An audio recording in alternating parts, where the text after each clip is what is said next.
Bienvenidas y bienvenidos a esta exploración a fondo. Hoy nos metemos con una fuente muy particular. El Boletín Oficial de Perú, la edición del 20 de octubre de 2025. Puede sonar algo, algo árido quizás. Sí, un poco denso a primera vista. Pero es fascinante, ¿no? Es como tomarle el pulso oficial al país en un día cualquiera. Así es, porque detrás de toda esa formalidad legal, estos avisos revelan muchísimo. Hablamos de infraestructura, de cómo se mueven las empresas, de normativas ambientales, fiscales. Exacto. Incluso trámites que nos tocan de cerca, ¿no? A la gente común. Es como asomarse a la sala de máquinas del Estado. Justo eso. Y nuestra misión hoy es esa. Desempacar un poco los puntos clave, las historias que hay detrás de estos textos oficiales. ¿Qué nos está diciendo el Perú oficial sobre sí mismo en este día? A ver, empecemos a desglosar. Lo primero que salta a la vista, diría yo, es el tema de grandes proyectos y el uso del suelo. Sí, hay bastante sobre eso. Hay varios avisos sobre adquisición de terrenos. Obras grandes. Por ejemplo, el tramo 4 del Corredor Vial Interoceánico Sur, el Perú-Brasil. Esto es en Azángaro, Puno. Y detallan los predios, PR 3124, PR 3126. Ajá. E identifican propietarios, como la comunidad campesina de Gila-Inampo. Claro, ese es un procedimiento, digamos, habitual. Está respaldado por normas como el Decreto Legislativo 1192, que es el que regula cómo el Estado adquiere inmuebles para obras declaradas de necesidad pública. Entiendo. El Estado identifica qué áreas necesita para esos proyectos clave, como esa carretera, o también mencionan la vía Evitamiento de Abancay, ¿no? En otro aviso. Y la publicación es fundamental, no solo para notificar al dueño registrado, Claro. sino a cualquiera que crea tener un derecho ahí. Por ejemplo, si hizo mejoras en el terreno, ¿no? Para que se las valoren. Entiendo. Y también está la SBN, la Superintendencia Nacional de Bienes Estatales. Ajá, la que administra los terrenos del Estado. Exacto. Inscribiendo un predio, 525 metros cuadrados, en San Vicente de Cañete. Este es para la Autoridad Nacional de Infraestructura, la ANIN, para un proyecto de protección contra inundaciones del río Cañete. Ujú. Y otro aviso parecido, pero más grande, 923 metros cuadrados, para el aeropuerto de Tarapoto. Supongo que una ampliación o mejora. Son ejemplos clarísimos de cómo el Estado se asegura el suelo, el terreno físico, para poder hacer esas obras públicas que considera prioritarias. Y fíjate que un aspecto que siempre llama la atención aquí son los plazos. Sí, Provías Nacional, por ejemplo, da apenas 5 días hábiles. 5 días.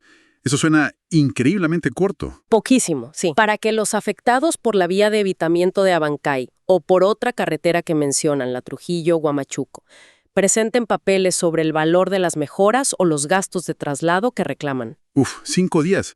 Si piensas en comunidades campesinas o gente que vive lejos, que quizás no tiene acceso fácil a un abogado o ni se entera del boletín. Justamente, ahí ves la tensión, ¿no?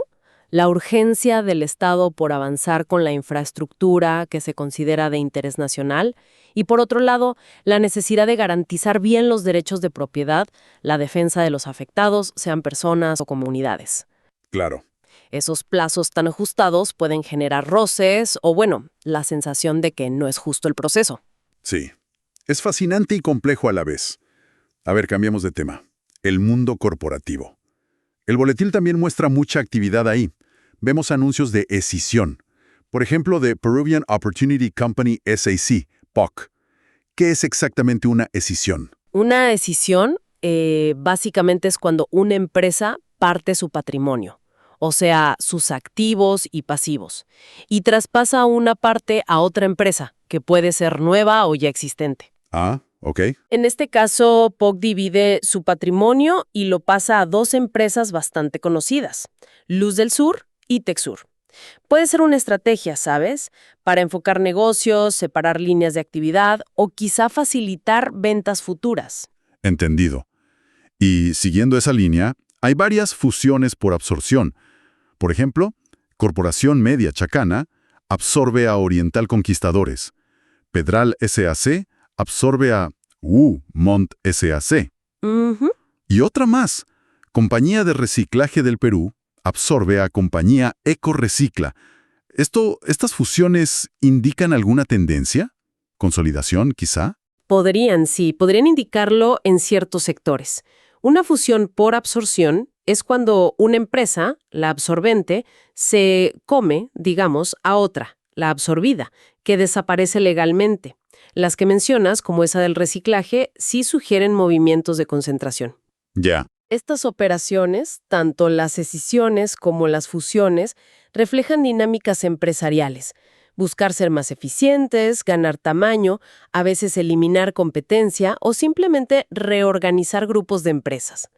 Y la Ley General de Sociedades exige que se anuncien públicamente justamente para proteger a los accionistas minoritarios y a los acreedores. Para que puedan oponerse si creen que les afecta. Exacto, tienen un plazo para hacerlo. Y en el otro lado del ciclo de vida empresarial hay un montón de avisos de disolución y liquidación. Sí, bastantes. Empresas como Proyectos Editoriales Jurídicos y Contables S.A., Consultora Silver System SAC, Corporación Alpselva SAC, incluso nombres que suenan más grandes como SACIR Perú Servicios Corporativos SAC, que creo es parte del grupo español SACIR. Sí, así es. Y YPF e YPF Perú SAC, que imagino está vinculada a la petrolera argentina YPF. Exacto. Ver estos nombres, filiales de multinacionales junto a empresas más pequeñas, puede sugerir varias cosas. Puede ser simplemente el cierre normal de un negocio, ¿no? O reestructuraciones corporativas donde ciertas filiales ya no encajan en la estrategia global. Claro.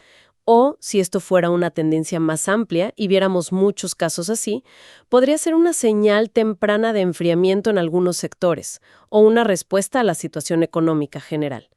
Cada aviso nombra un liquidador. Esa es la figura clave, la persona responsable de administrar todo el proceso de cierre. Vender activos, pagar deudas. Justo. Vender lo que quede, pagar a los acreedores hasta donde alcance y, si sobra algo, repartirlo entre los socios. Interesante esa lectura más allá del simple aviso. También encontré extractos de estados financieros. Parece que de bancos, con cifras al 30 de septiembre de 2025. Son páginas y páginas de números. Activos, pasivos, patrimonio, provisiones, ratios de capital global. Uf, ¿qué valor tiene esto para alguien que no es experto en finanzas? Aunque la jerga es súper técnica, estos extractos son vitales para la transparencia del sistema financiero. Permiten que el público y los analistas, claro, evalúen, al menos de forma general, la salud financiera de los bancos. Su solvencia, por ejemplo. Exacto, su solvencia. Si tienen capital suficiente para aguantar golpes, su rentabilidad, cómo gestionan sus riesgos.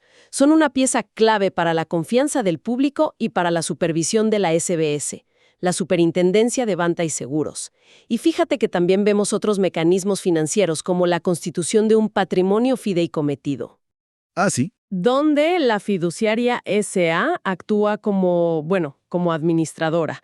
Es un ejemplo de estructuras más complejas que se usan para gestionar activos o para garantizar obligaciones.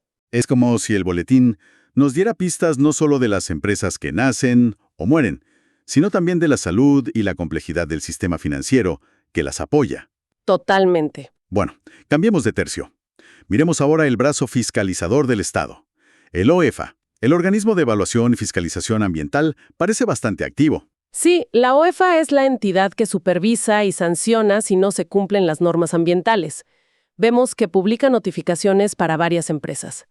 Negocios Globales Yamed en Juliaca, por ejemplo. Grupo Ambiental DK, Industrias Atlanta, Perú, en Lima. Estas publicaciones suelen ser el último recurso, ¿sabes?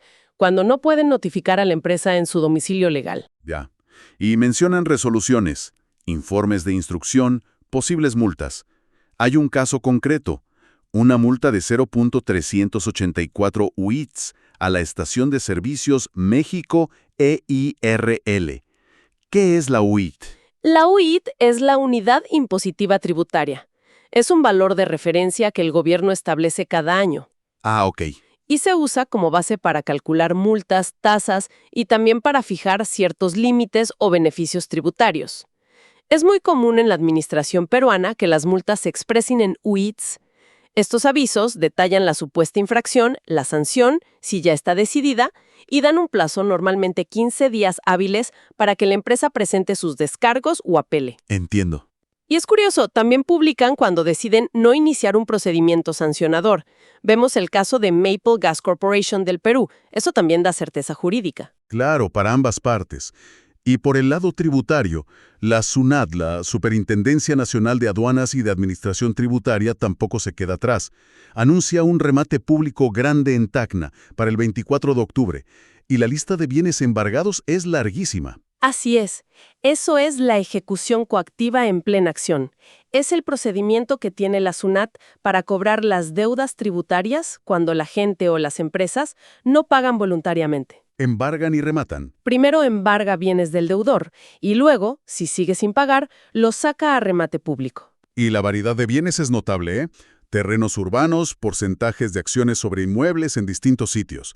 Pocoyay, Moquegua, Tacna. Sí. Muebles y electrodomésticos de una tienda, hasta un inmueble industrial de una empresa llamada Don Pío Seafood S.A., con un precio base de más de 3 millones de soles. Exacto. Los avisos de remate tienen que ser muy detallados por ley. Informan sobre las cargas que pueda tener el bien, o sea, otros embargos, hipotecas, si está ocupado o desocupado, y el precio base. Que suele ser menor que la tasación, ¿no? Generalmente sí. Para la primera convocatoria suele ser 2/3 de la tasación oficial. Y si nadie lo compra, baja en las siguientes convocatorias. La idea es atraer compradores para recuperar al menos parte de la deuda. Es un mecanismo de recaudación forzosa muy potente. Ya veo. Y la SUNAT también actúa en aduanas. Hay notificaciones de sanciones por delitos aduaneros. Usan el término comiso. ¿Qué significa eso? El comiso es una sanción específica de la Ley de Delitos Aduaneros, la Ley 28.008. Significa la pérdida definitiva de la propiedad de las mercancías a favor del Estado, usualmente por contrabando u otras infracciones graves. Básicamente es una confiscación. Ah, ¿una confiscación? Vemos un caso de un ciudadano ecuatoriano, Jorge Darwin Díaz Díaz. Le ponen una multa de 8.550 soles, que el aviso aclara son unos 2.214 dólares. Y especifican que es el doble de los tributos que intentó evadir. Esa es otra sanción muy común en aduanas. Una multa en dinero que, como bien dices, a menudo se calcula como un múltiplo de los impuestos que no se pagaron. Busca tener un efecto disuasorio fuerte. También hay casos de multas más pequeñas, unas de 278 soles, 348 soles. Y es interesante que mencionan la suspensión de la multa por ser deuda de recuperación onerosa. ¿Deuda de recuperación onerosa? ¿Qué significa eso? ¿Que es muy caro cobrarla? Básicamente sí. Significa que el monto de la deuda es tan bajo, tan pequeño, que los costos administrativos de cobrarla, notificaciones, seguimiento, gestión, serían mayores que la propia deuda. Ajá. En esos casos, la SUNAT puede decidir suspender el cobro. La deuda no desaparece formalmente, pero no la persiguen activamente. Y de nuevo, la publicación en el boletín es la notificación oficial y da plazos para impugnar. En aduanas suelen ser 20 días hábiles. Es un panorama muy completo de cómo el Estado ejerce su poder de fiscalización y sanción, la verdad. Sí, lo es. Ahora, otro tema que aparece bastante en el boletín son las convocatorias bajo la modalidad de obras por impuestos. Correcto. La Ley 29.230 creó ese mecanismo, obras por impuestos. Permite a empresas privadas financiar y ejecutar directamente proyectos de inversión pública. Ya sabes, carreteras, colegios, hospitales, mercados, como vemos aquí. Y a cambio reciben certificados. Exacto. Certificados que pueden usar para pagar su impuesto a la renta. Es una forma de acelerar la inversión pública contando con el sector privado. Y vemos ejemplos concretos. La Municipalidad de Mazamari busca una empresa para mejorar su mercado central. Ujú.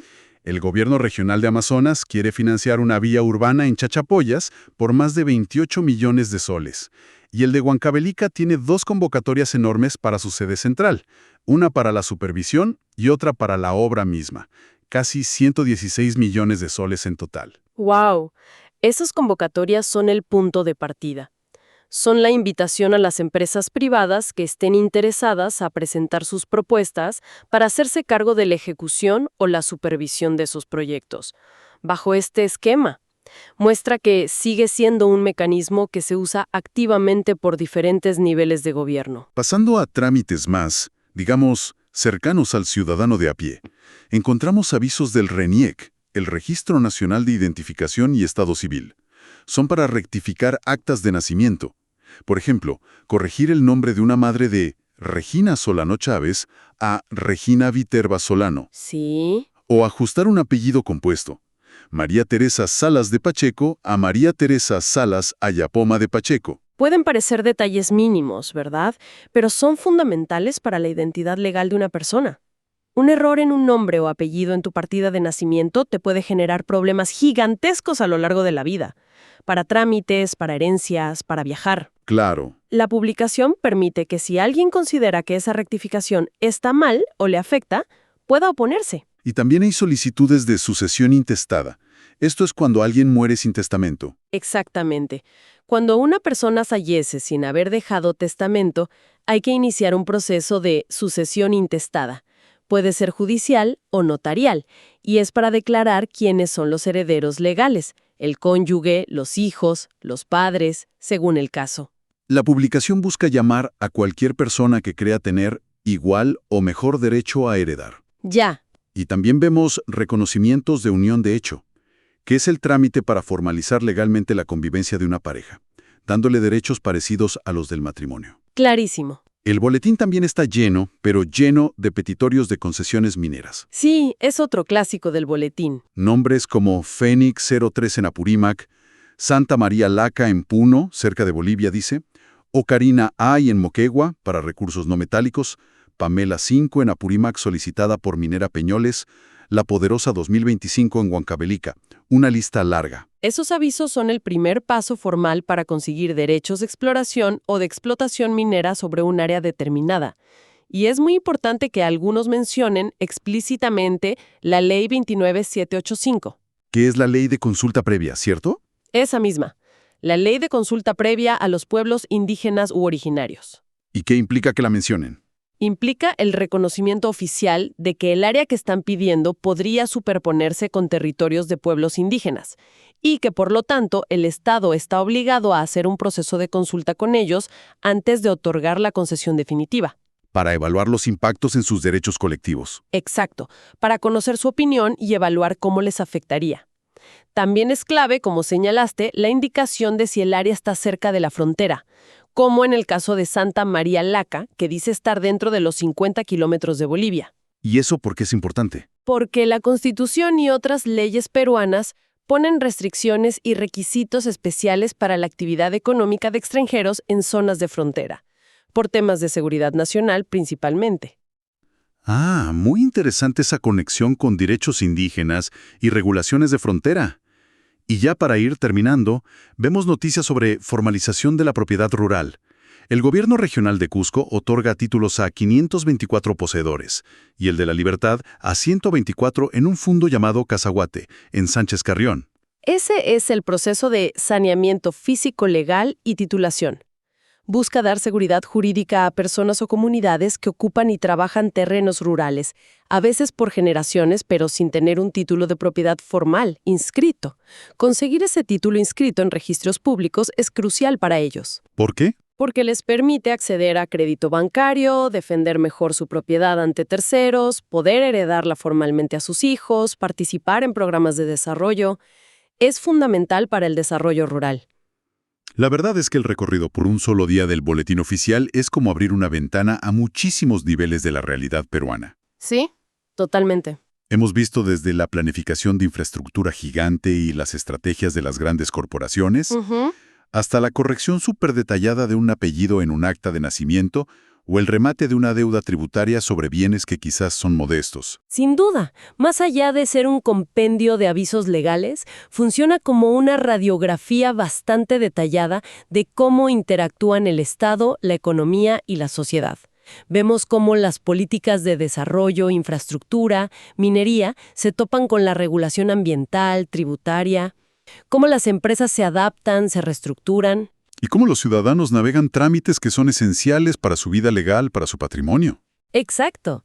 Y todo dentro de marcos legales y plazos que, como vimos, a veces son muy estrictos. Deja mucho en qué pensar, la verdad. Definitivamente. Uno se queda preguntando, ¿no? ¿Cuántas de estas notificaciones tan formales son el inicio de futuros conflictos, conflictos sociales, legales? Claro. ¿Qué historias de desplazamiento, de oportunidad, de éxito o fracaso empresarial hay detrás de cada aviso de expropiación, de fusión o de liquidación? Y la gran pregunta, ¿cómo equilibran realmente las entidades del Estado esa promoción del desarrollo con la protección efectiva de los derechos de la gente y del ambiente? Uf. El boletín es un texto oficial, sí, pero si lo lees con atención, revela las complejidades y las tensiones vivas de un país. Fascinante.